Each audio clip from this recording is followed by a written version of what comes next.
há pessoas que ainda não perceberam. Vou explicar outra vez. Vou explicar uma segunda vez. Tranquilo com o meu trabalho desde o início. Ok?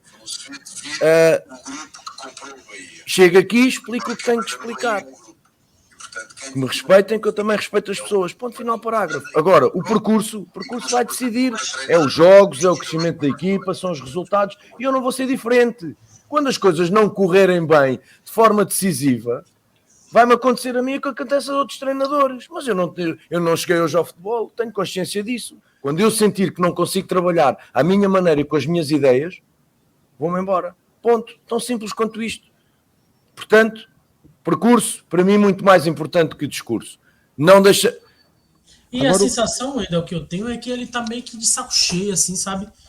Que a sensação que eu tenho é que a qualquer momento ele pode sair do Bahia. Pelas coletivas, o jeito que ele vem para responder agora é totalmente... Tudo bem que é depois de partidas horríveis, né? Que o Bahia perde ou empata, jogos assim inexplicáveis, né? Mas ele vai para a coletiva sem ânimo. Eu tô sentindo ele assim, sem vontade. Essa é a impressão que me passa nas coletivas. Um discurso meio que repetitivo, ele tá falando as mesmas frases praticamente toda a coletiva. Sabe uma coisa que... Assim, eu acho que é cedo até de eu ter essa análise, sabia? É cedo. Mas o Grupo City e nós, torcedores do Bahia, quando eu falo nós, eu incluo também o Vitor Ferraz, o Guilherme Belintani, o Marcelo Santana, os presidentes que foram nessa parte da democracia, porque nós escolhíamos o presidente que é torcedor do Bahia, não é verdade? Exato. A galera que preside é torcedor do Bahia. Hoje não são. Então eles não têm esse mesmo comprometimento com o resultado imediato que teria o próprio Guilherme Belintani, que teria o Marcelo Santana ou outro presidente do Bahia. Não é? Eles têm um comprometimento com um projeto. Independente se o Bahia vai cair, voltar para a Série B ou não. Ficou muito claro aí que quando ele fala que o Grupo City tem um estilo de jogo, e para o estilo de jogo do Grupo City, eu tenho. É o meu estilo. Então, eles não vão abrir mão deste projeto aí. Eu imaginei que o Paiva iria até sair. Se fosse o futebol das antigas, ele saía. Ele não ia ficar, não. O que o Bahia está apresentando não sustenta técnico no Brasil. Em nenhum time. Não sustenta técnico no Brasil. O que o Bahia está apresentando nestes 16 jogos não sustenta nenhum técnico no futebol brasileiro. O Grupo City vai sustentar porque ele não tem esse comprometimento que nós, torcedores, temos com o resultado, com a permanência na Série A. Eles não sentem a vergonha que nós sentimos quando nós tomamos 6-0. O cara não é torcedor do Bahia, pô. O cara tá lá em Londres, o cara tá lá nas Arábias, meu amigo. A gente não tem essa referência mais de um torcedor no comando. Então nós vamos ter que assistir isso que nós estamos vendo agora. O cara diz, o Grupo City tem um estilo, é o mesmo do meu, e nós vamos tocar o barco até dar certo. Só que, quando o Renato Paiva diz, respondendo à pergunta, que falta experiência, ele é o primeiro que não tem experiência. Não é verdade? Ele é o primeiro. Ele tem experiência com base, ele tem experiência no futebol mexicano, experiência no futebol do Equador. No Brasil, ele não tem. Fora o pouco tempo que ele tem como técnico. Ele tem pouco tempo de técnico. Ele também é inexperiente. Eu acho que se ele fosse experiente, ele repensaria a formação do meio de campo. Não tirando jogadores, colocando mais jogadores. Melhorando essa marcação no meio. Se ele fosse um cara experiente, ele já teria evitado esses gols que o Bahia está tomando aí, de bola nas costas. Ele já teria evitado. E não colocando a culpa no posicionamento do André, ou não colocando a culpa que o Bahia não entrou bem no jogo. O Bahia, na realidade, não encontrou soluções para o Vitória, que entrou fechado. Não encontrou soluções.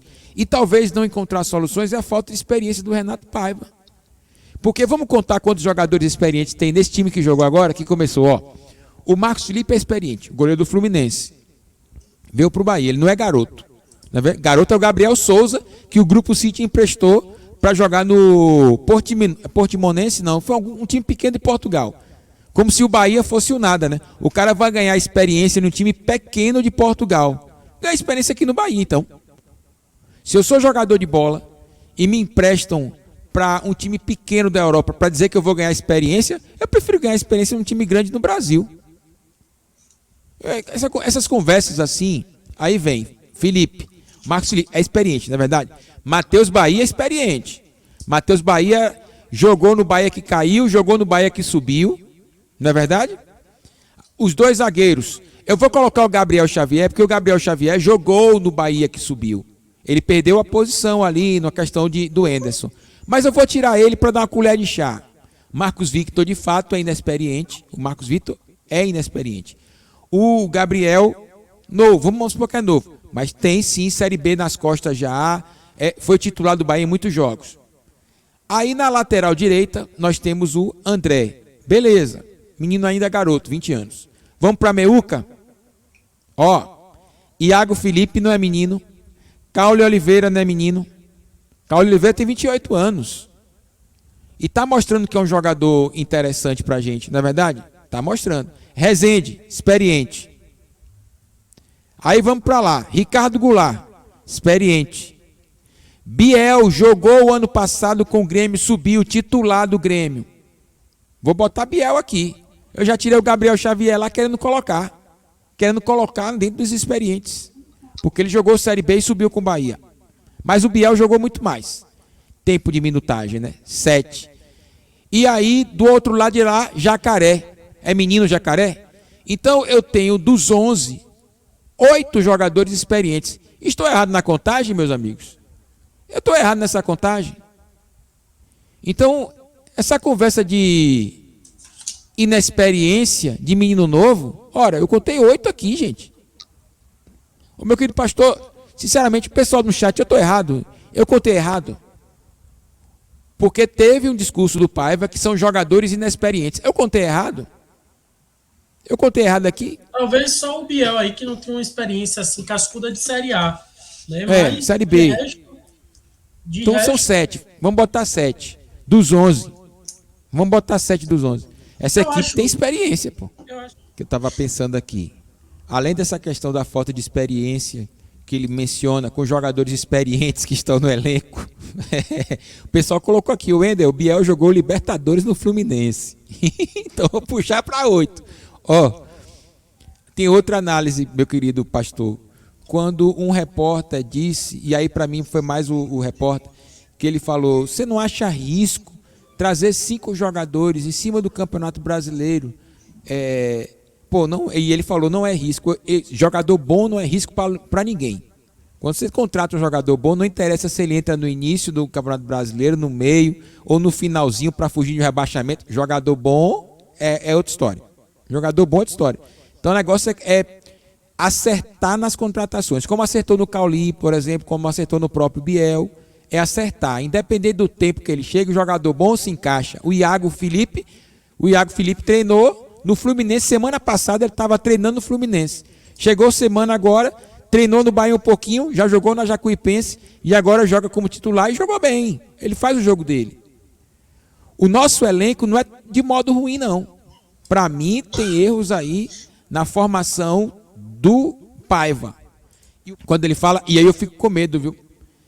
Isto é Grupo City e não Manchester City. Meu querido pastor, o nosso investimento aqui no Nordeste é de 70 milhões. É investimento de Manchester City no Nordeste, pô. O Fortaleza vem depois com 15 milhões, eu acho.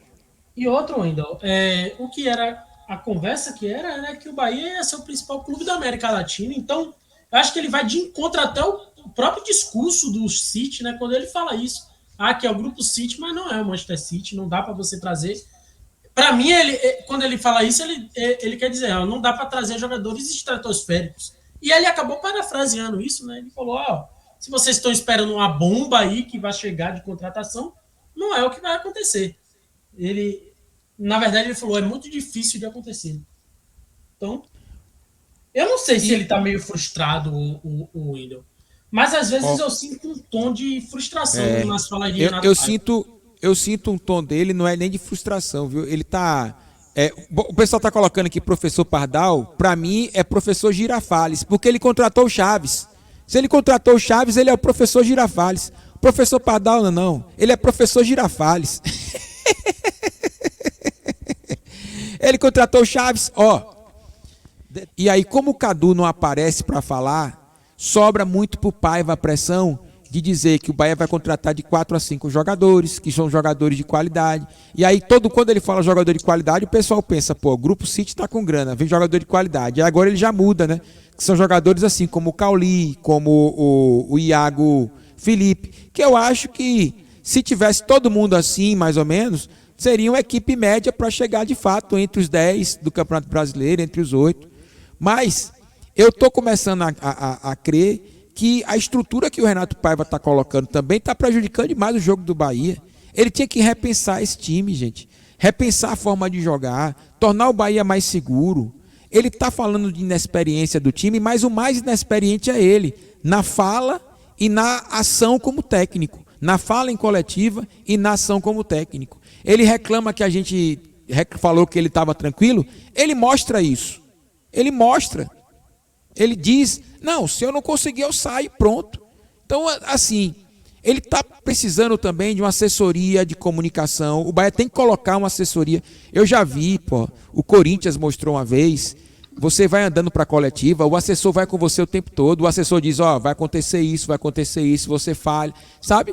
Ele chega muito cru, muito seco nas coletivas dele, porque uma coisa é você estar de cabeça quente, né? Você saiu ali do vestiário e vai dar coletiva.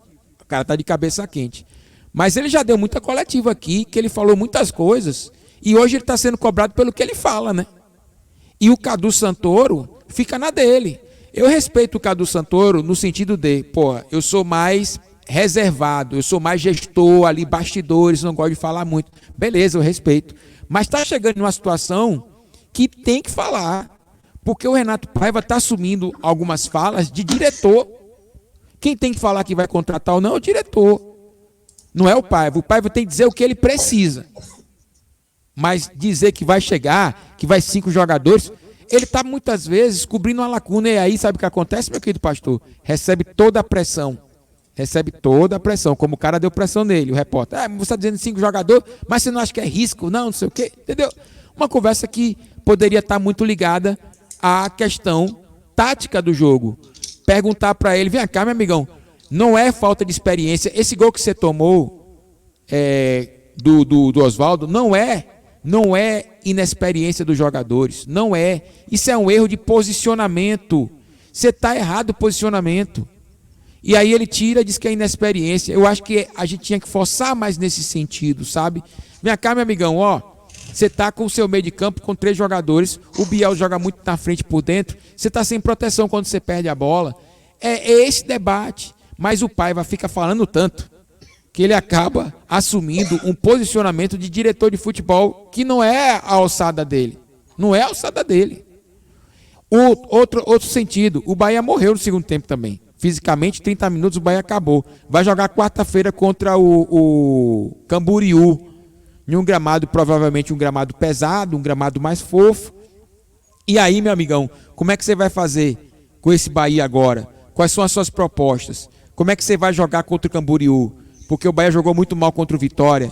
E agora, se o Bahia perde a vaga na Copa do Brasil, o Paiva vai continuar nessa história? Porque pode acontecer, sabe o que, meu querido pastor e meus amigos do chat?